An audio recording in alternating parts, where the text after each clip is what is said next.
My name is Shane Kenny, and TreaJah Isle is a one-stop shop. But originally TreaJah Isle, it was a record store, and we kind of changed everything to be records and music, and also to deal with the Caribbean culture, African culture. Try to be a one-stop shop for the community.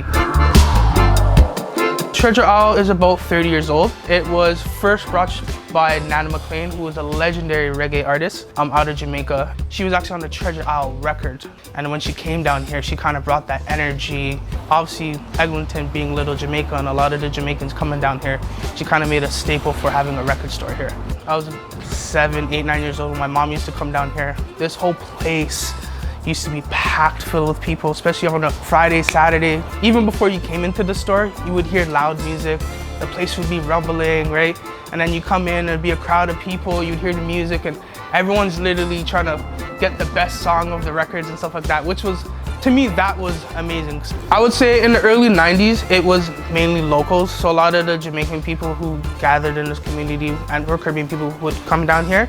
But throughout time, a lot of people from overseas would come down. When I took over the business, we still had quite a bit of records here. A lot of it was in our basement, kind of neglected. From there, what we did was that a lot of people came down, and those were the people that kind of supported us and took a lot of our records down here. 2 gentlemen from Germany and then 2 gentlemen from Japan came down and just bought them. Between each, maybe about 4,000 to 5,000 records. It's quite a bit, yeah. They've known this store being here. They've actually never been to Canada, but they searched up record store in Toronto, and this was the main popular one, and that's when they came down. Yeah, it was surprising to me because, you know, I knew the history, but to actually reach people in other countries was amazing to me.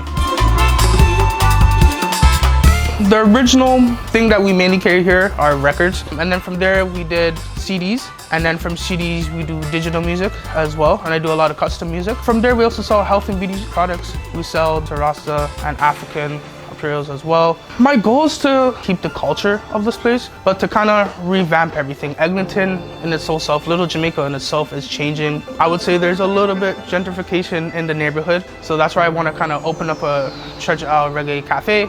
Still keep it, but upgrade it every few years to still welcome in different people.